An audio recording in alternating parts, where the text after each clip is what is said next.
My name's Stubington. I'm 15 years old and I'm from Sydney, Australia. Currently I'm on a student exchange program in Denmark, and I'm here in Fjerritslev at Fjerritslev school, where I go to school every day and have been for the past almost 9 months. And this is where this is where I come every day, and I have lots of friends here, and I have a really good relationship with a lot of my teachers. My actual house where I live in Skræm, which is about a 10-minute drive out of Fjerritslev. But I've actually had 4 host families, and I'm currently with my last host family.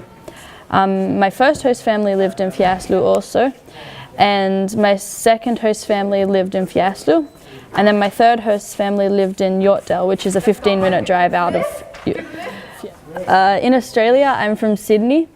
I go to an all-girls Catholic school in Australia, which is pretty different from a public Danish school.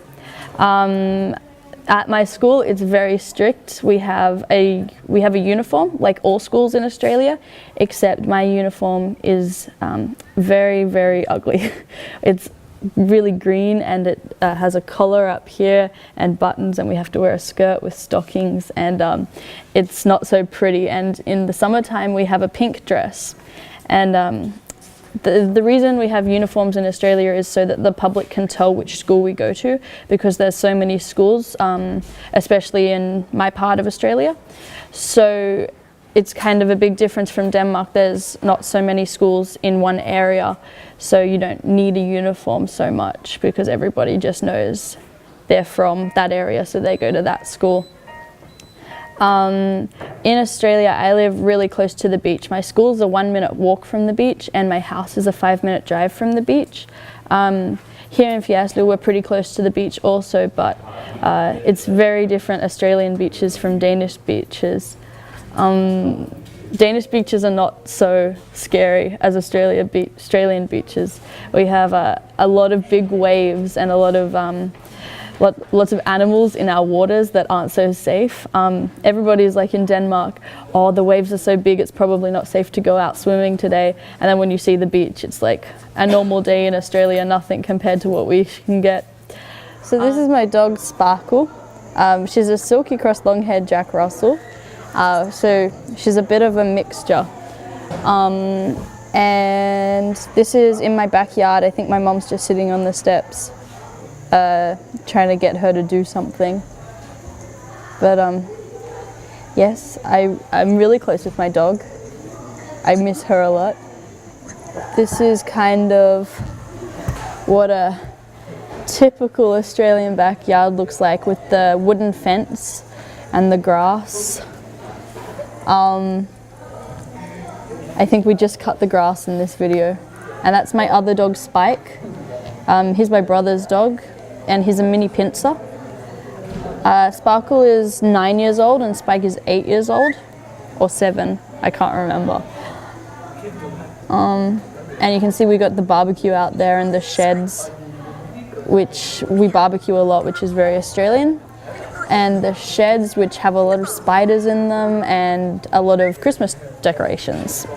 And this is the trampoline, which I like to tan on, and my brother plays with his friends on. They play guns and stuff on that. I chose Denmark because I just thought I'd always had this like strange obsession with Scandinavia in general, and it kind of focused a lot on Sweden. I can't tell you why. I don't really have a good reason why I liked Sweden so much.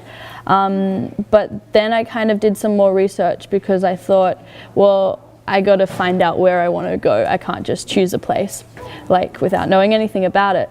So I did a lot of research into Scandinavia and countries around Scandinavia, because lots of countries have language requirements. Like, for example, if I wanted to go to Italy, I would have to have a little bit of knowledge about Italian before I went there.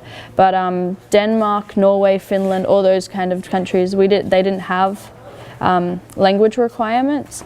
So that was another good thing that stood out about Denmark in particular.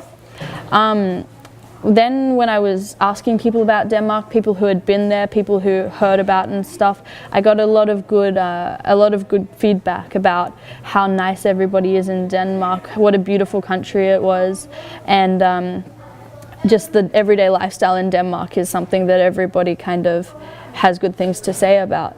So I asked the exchange company, which my mum is actually good friends with the woman who works at the exchange company, which I'm with, and she recommended Denmark. She just said everybody who's been on exchange in Denmark has not one bad thing to say about it. So then I was like, okay, Denmark's the place. I knew it as soon as I started looking, and then just my mum's friend saying that kind of sealed the deal. And since I was little, I've always wanted to go on exchange. From the age of 5, my mum and my dad had exchange students in the house, mostly from Asian countries, but still I had a lot of relationships with exchange students. A couple years ago I had an exchange student living with me from Saudi Arabia, and other than that I haven't had so many in the recent years because our house is kind of small.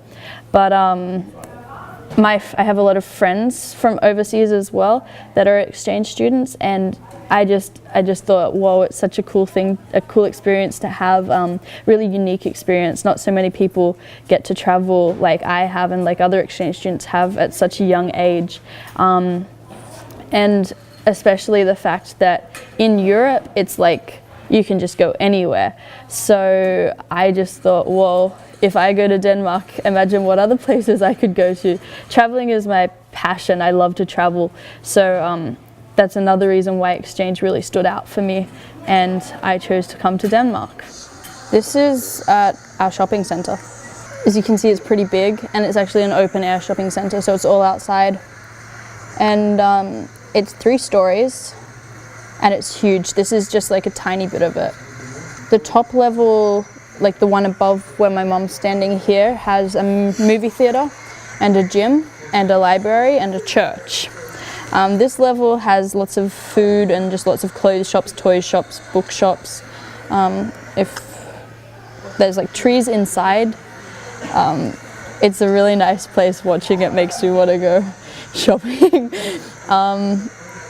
Yeah, it was actually recently bought by a huge shopping organisation kind of thing that owns a lot of shopping centres around Australia and New Zealand. And so another big difference about Australia and Denmark is the environment and the landscape. Like I said, the beaches. There's a lot of fuss about the beaches in Denmark and how scary they are, but it's nothing really compared to Australian beaches. We have some of the most famous beaches in the world, which I'm pretty lucky to live so close to them. Bondi Beach and Manly Beach are kind of very household names in Australia, and actually some of my friends from Denmark here have been like, oh my god, I've seen that show Bondi Rescue that's very, very famous in Australia, and I guess it's made its way overseas as well. But the animals we have great white sharks, and we have crocodiles, and we have stingrays and jellyfish and all kinds of animals that they could kill you. So it's kind of a scary thing to think about, swimming in the same waters as these scary animals. Except it's just everyday life for us Australian kids. We don't really think about it that much unless it's a shark attack in our area, which is very rare for where I live, considering where I live is called the Northern Beaches. So in beaches in Australia, we have nets around the swimming area, way out in the water. You can't see them, you can't swim near them because they're so far out. But that's a big protection from the sharks, so we don't really have to worry about it that much unless there's a hole in the net or something like that.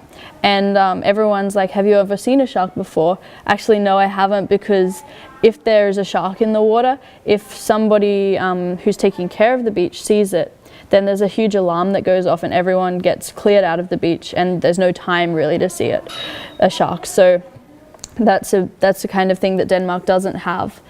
But the trees and the grass and all that kind of thing in general, like when you're driving through the countryside in Denmark, it's just fields and fields and lots of farms and stuff like that.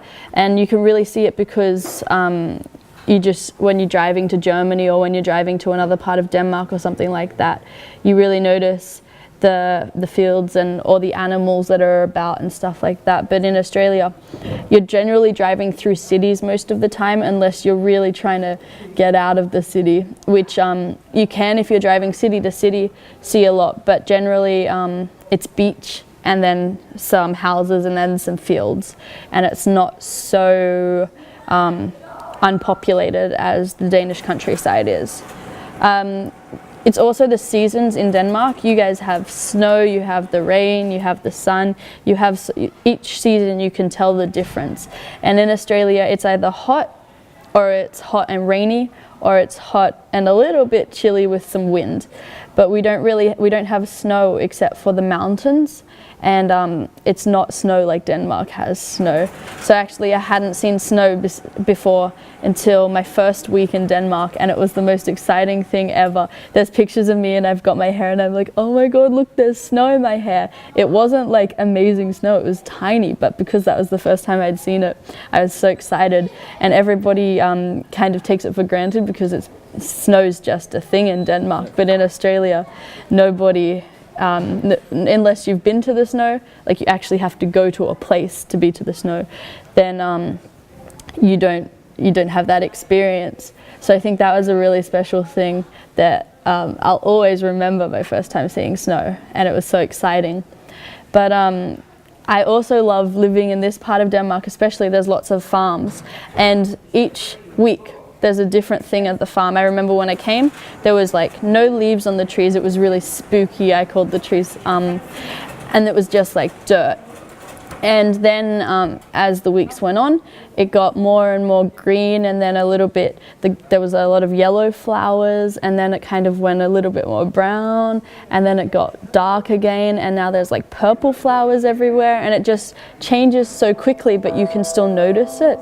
And in Australia, there's nothing compared to that. Like, it's just leaves on the trees, leaves not on the trees, and you don't get to see that the evolution of the farming or something like that, you might call it, and that was just really cool to see as well.